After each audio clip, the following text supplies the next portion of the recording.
纳尼？我们这把双射手要怎么保？而且对面还佛罗伦、科里纳卡，还有一个图伦，再来一个井，还有你一个大地球聊小伯顿。哇，这种的切牌方式怎么保啊？不过对面真伤英雄好像很少，只有佛罗伦。那到底该选谁呢？没错，就是他克莱斯。他除了能够比佩纳更硬之外，还能够不断增加护盾，就选你了，去吧，克莱斯！这里开启美人鱼真身啊，直接看到对面伯顿是坦克吗？没所谓，不断控你，把你人头直接搭配队友收掉。看到对面在草丛给一个视野，马上搭配我们队，哇，直接把3个秒人了，完了吗？没有哇！紧打我们像挠痒痒一样，保护我们的这个打野小兄弟，把对面克里纳卡又收掉一个了。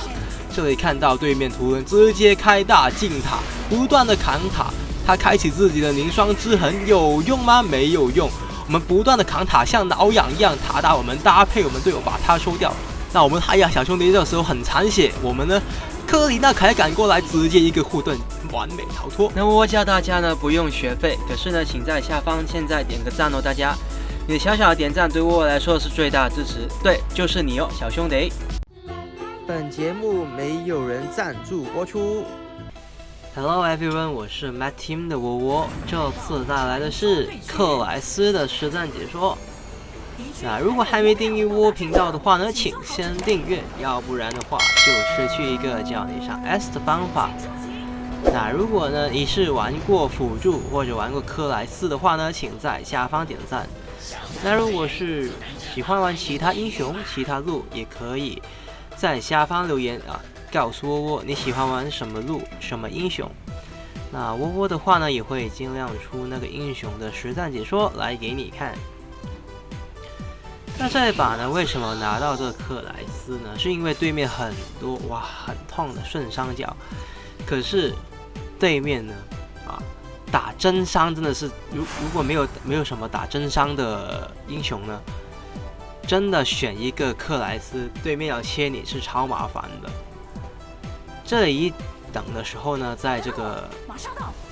我们这边呢过一下这个野区，因为呢奇尔在前期的时候是超级弱势，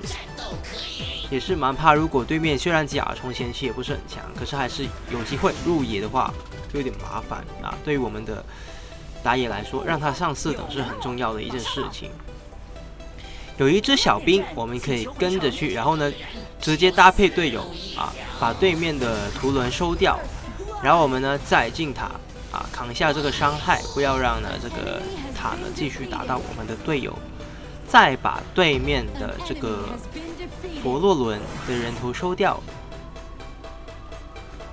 那辅助装方面呢，我们出一个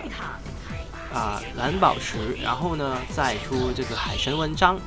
为什么会这么出？因为海神文章这个装备这一把可以保到很多的人，如果是风痕文章的话，只能保到1个人视野这一把也需要的程度没有那么的大。我们克莱斯呢可以像流氓一般直接入对面的野区，或者是在各大的这个地图物件，比方说魔龙、古龙凯撒一些的草丛都可以蹲，而且呢很容易就可以逃脱了。基于我们克莱斯的这个特性，因为是超远的2技能然后呢2技能还能够有护盾，而且还能够有一个很低的冷却，1技能呢又可以让人呢全部被我们呢直接一个击退这里直接一个1技能对面的这位图人小兄弟那我们这个时间点呢，我给对面佛罗伦滑没所谓。为什么没所谓呢？因为他如果一进来滑的话呢，他换掉的是我们辅助可是他自己人头必定要掉那他呢就会被我们的海牙小兄弟直接收掉了。为什么要选克莱斯？因为呢，除了说到真伤以外还有一点就是我们的克莱斯呢，在这一把太多输出位，而且弹度超不足的，单是射手就有2位小兄弟所以呢，要选一个不断增加我们的保牌能力。那有些小兄弟可能会说，那佩纳不错。那佩纳的话呢，这一把略显坦度会不足啊，略显有点软。所以呢，拿一个同样不是回血，可是呢是增加护盾，效果是差不多的。而且呢，我们有2技能的位移功能，不会说佩纳那样啊，跟不上奇尔或者是主卡。有了这个我们2技能超远的一个位移，而且是很快的一个位移的技能呢，这个克莱斯就选出来啊，使得这个克莱斯呢成为我们的一个辅助的选择。那这里看到对面的伯顿魔龙呢，这个时候我们可以给一下视野，看队友决定要不要打，然后呢不断的一个大招上去，先打对面残血的伯顿。虽然他是坦克，可是在这个时间点我们呢看到他那么残血是绝对可以打，给一下这个草丛的视野没错，对面的甲虫果然呢就躲回自家的蓝 buff 区。那用海神文章其实有个不好的问题，就是你经济呢会比起出绿宝石呢很多时候都会比较慢因为被动的关系。这里这个佛伦小兄弟想要划我们的奇尔小兄弟那这里我们的血量不健康的一个状况之下呢，还是要尽力的去保护我们队友可是呢，对面这切牌角色态度，我们没有怒气值的时候呢，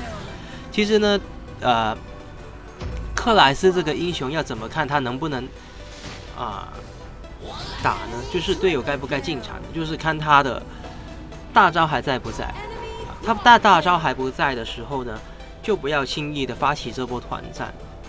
那如果真的发起团战的时候看到自己可能一个已经被收掉了，那就该逃了人不齐的时候，对面人数比较多的时候，又不是特别肥的这个状况，就该逃了，要不然的话会被对面刷起来。那这里呢，搭配队友把对面的克莱斯先收掉。那其实这个伯顿是可以收的，那没所谓，因为虽然他的这个血量很厚，防御力很高，误防，可是汉雅小兄弟打是真伤，那可是他不要进场也没有所谓没有所谓。那这里呢，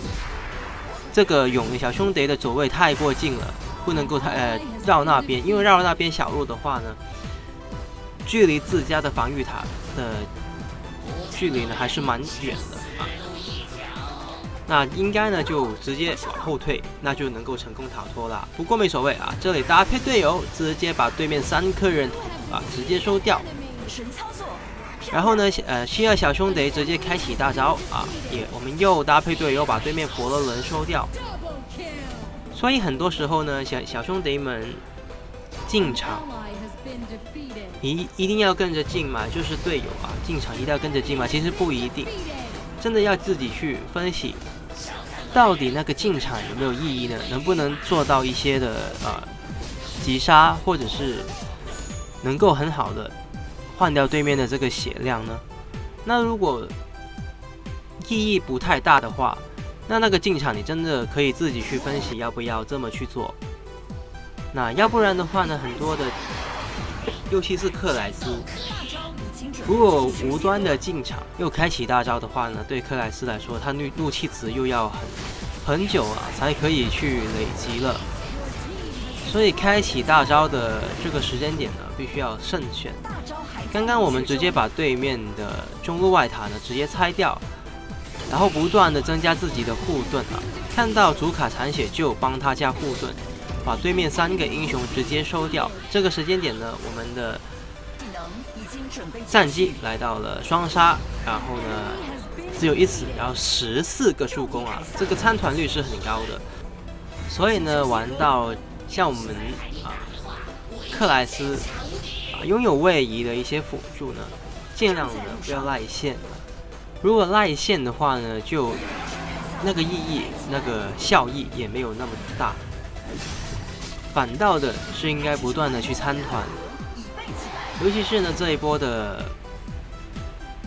节奏呢是由奇尔来代替的。那这样的话呢，如果团战你不在奇尔的身边的话，就很大机会呢让那波团战打得不好。那这里看到下路有提劫，马上一个大招啊，晕眩对面的图伦，然后不断的扛塔，等待我们汉雅的一个输出。那他开启这个凝霜之痕没有用，我们直接一个苦无啊手里剑把他人头收掉，再一个2技能啊，帮我们的汉雅呢增加他的护盾啊，使得对面时间点啊这个时候就很难去切我们的汉雅，因为我们在他隔壁。要是对面甲虫一来，马上叫一个1技能，甲虫就没辙了。那我们呢，出了海神文章之后呢，鞋子方面呢会出魔防鞋，因为呢魔防鞋比起物防鞋对于我们这个克莱斯的效益比较高。那对面的比方说伯顿啊，翻你也没翻的那么的远啊。那如果出物防鞋的话呢，这一把的效益啊没有到那么大，也是可以出物防鞋这一把，又或者是跑鞋。那可是韧性这个东西呢，还是真的蛮重要的。这里呢搭配队友啊，对面哇直接就有一个滑起来，我们直接控3个。其实刚刚那个时间点的队友是不应该开的，因为呢我们大招的这个时间点还没有好啊，一有了已经马上开，那没所谓，我们还有2位小兄弟，我们还有大招不断的持续的帮我们队友增加护盾，让他们直接呢把对面4个英雄直接反杀，然后扛一下这个防御塔，保护我们刚刚的兵线。不过呢图伦已经把刚刚的兵线整理掉的话，那也没有所谓，我们还有一波兵线，不断的保护我们的这位汉雅。塔要打的话呢，尽量不用我们的克莱斯去扛一下这个伤害。这个时间点我们已经出了反甲，那出了反甲之后呢，这里就可以看到刚刚的克里纳卡打我们十分的不痛。那这个时间点呢，就不要浪费时间啊，马上去做这个摩龙克德。那其实呢，凯撒也是可以做的，因为呢，图伦刚刚是被收掉的一个状况。这里要硬开的话是可以开的，那就看小兄弟们有没有要开启这个凯撒。那克里纳卡被我们的熊猫呢直接抓掉啊，对面开启大地囚牢没有用啊，哇，这个用的一剑呢可以收掉。那对面的图伦直接缴他的这个闪现来躲我们的大招。那我们这个时间点的兵线还没有到，即便我们硬扛了，这个还是效益不太大，反而是把中路的这个高地呢可以拆掉。没有兵线的一个状况之下呢，要把对面的主堡拆掉也不是一个难事啊。因为我们克莱斯的这个护盾呢是很可以不断的刷起来，而且汉雅打的是一个真伤啊，我们队友都是很高输出的，兵线都不用，硬拆对面主堡，赢得这场游戏胜利。感谢大家收看，我是 MattTeam 的我。喜欢影片的话呢，别忘了订阅、点赞还有分享哦。感谢大家收看，我们下次再见。